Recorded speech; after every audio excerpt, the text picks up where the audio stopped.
They were told that they were special all the time. They were told that they could have anything they want in life just because they want it. So you take this group of people and they graduate school and they get a job and they're thrust into the real world, and in an instant they find out they're not special, their moms can't get them a promotion, that you get nothing for coming in last, and by the way, you can't just have it because you want it, right? And in an instant their entire self-image is shattered. The other problem, to compound it, is we're growing up in a Facebook, Instagram world. In other words, we're good at putting filters on things. We're good at showing people that life is amazing even though I'm depressed, right? And so everybody sounds tough, and everybody sounds like they got it all figured out. And the reality is there's very little toughness, and most people don't have it figured out. They don't have the coping mechanisms to deal with stress. So when significant stress starts to show up in their lives, they're not turning to a person, they're turning to a device, they're turning to social media, they're turning to these things which offer temporary relief. We know that engagement with social media and our cell phones releases a chemical called dopamine. That's why when you get a text, it feels good, right? So, you know, we've all had it where you're feeling a little bit down or feeling a bit lonely, and so you send out 10 texts to 10 friends, you know, hi, hi, hi, hi, hi. Dopamine is the exact same chemical that makes us feel good when we smoke, when we drink, and when we gamble. In other words, it's highly, highly addictive, right?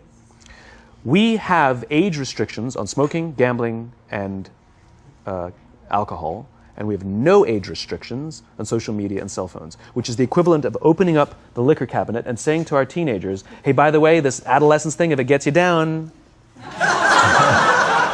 Alcohol is not bad. Too much alcohol is bad. Gambling is fun. Too much gambling is dangerous, right? There's nothing wrong with social media and cell phones. It's the imbalance, right? If you're sitting at dinner with your friends and you're texting somebody who's not there, that's a problem. That's an addiction. Now you add in the sense of impatience, right? They've grown up in a world of instant gratification. You want to buy something, you go on Amazon, it arrives the next day. You want to watch a movie? Log on and watch a movie. You don't check movie times. You want to watch a TV show? Binge. You don't even have to wait week to week to week. Everything you want, instant gratification, except job satisfaction and strength of relationships. There ain't no app for that. They are slow, meandering, uncomfortable, messy processes. And so I keep meeting these wonderful, fantastic, idealistic, hardworking, smart kids. They've just graduated school. They're in their entry-level job. And I sit down with them and I go, how's it going? They go, I think I'm going to quit. I'm like, why? They're like, I'm not making an impact. I'm like, you've been here 8 months. You know? It's as if they're standing at the foot of a mountain and they have this abstract concept called impact that they want to have in the world, which is the summit. What they don't see is the mountain. I don't care if you go up the mountain quickly or slowly, but there's still a mountain.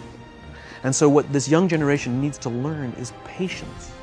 That some things that really, really matter, like love, or job fulfillment, joy, love of life, self-confidence, a skill set, any of these things, all of these things take time. Sometimes you can expedite pieces of it, but the overall journey is arduous and long and difficult. And if you don't ask for help and learn that skill set, you will fall off the mountain.